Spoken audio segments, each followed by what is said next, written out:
everybody. Joe Pasillo from the front line with Joe and Joe. And once more, let us go into the breach. And into the breach is where you're going when you start talking about the black radicals of the 1960s. Here's one. Angela Davis. I've said on this show a million times, and nothing warms my heart more than when a leftist, particularly a radical leftist like this one, okay, starts to squirm, doesn't know what to say. Check this out. Angela Davis, all I got to say to you is this. You a white girl. Any idea what you're looking at? That is a list of the passengers on the Mayflower. No, I can't believe this. No. My ancestors did not come here on the Mayflower. Yes, they did, Angela. They came on the Mayflower. Your ancestors are white English people. Keep rolling. Your ancestors came on the Mayflower. No. You are descended from one of the 100. You could live in denial all you want, and I know this is hard for you to process because you've been a black radical, not just a radical, a black radical your whole life. Well, guess what? You just find out you white girl. 101 people who sailed on the Mayflower. Oof. Oof is right. That's a little bit too much to deal with right now. Did you ever in your wildest dreams think that you may have descended from people who laid Never. the foundation for this country? Never. So I wonder how she's going to process this, Angela Davis. Okay, if you're just joining us, Joe Pasillo at the front line with Joe and Joe. Angela Davis just found out she's a white girl.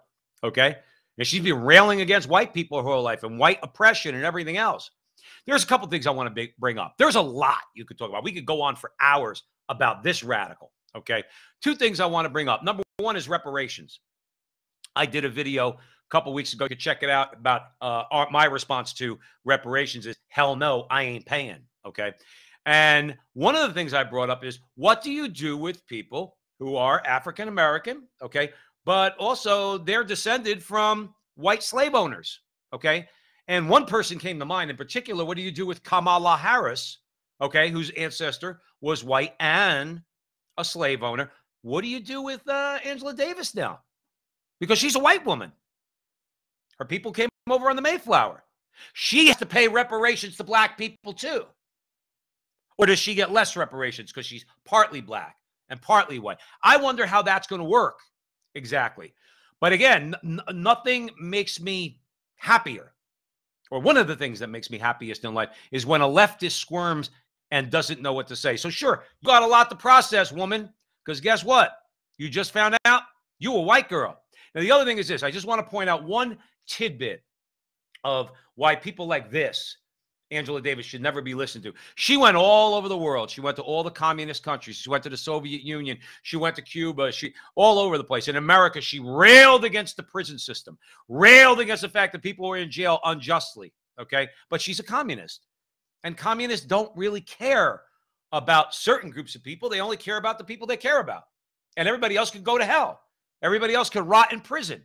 So I just want to point this out about Alexander Solzhenitsyn and political prisoners in socialist countries. And Solzhenitsyn argued in a speech, this was back in 1975 before the AFL-CIO in New York City, that Davis was derelict in having failed to support prisoners in various socialist countries around the world, given her strong opposition to this prison system in the United States.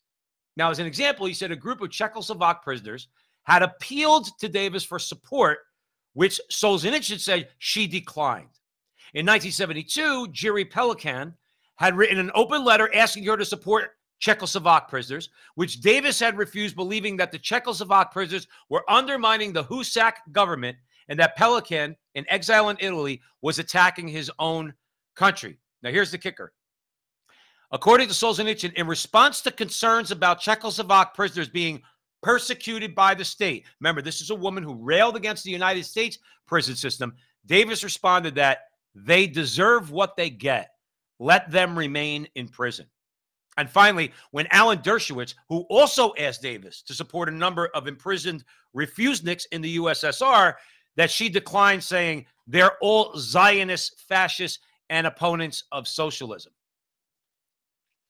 Now, again, we could go on for hours about this hypocrite, this evil woman, okay, Angela Davis, supported her guns back in the day, supported these guys at January 6th, they talk about an insurrection. She gave her guns to a group of people who went into a courthouse in California and killed a judge and killed 3 other people, for which she stood trial.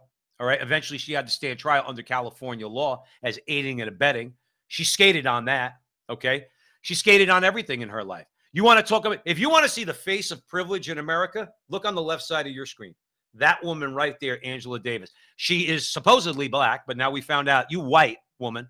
All right. She's a lesbian. She's a quote unquote, Black Panther civil rights advocate from the 1960s. She's the epitome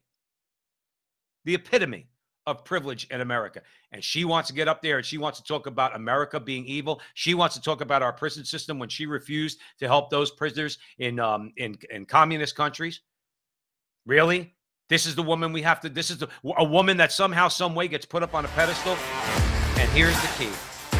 Hillary Clinton will look at her as a hero, and she'll look at us as deplorable.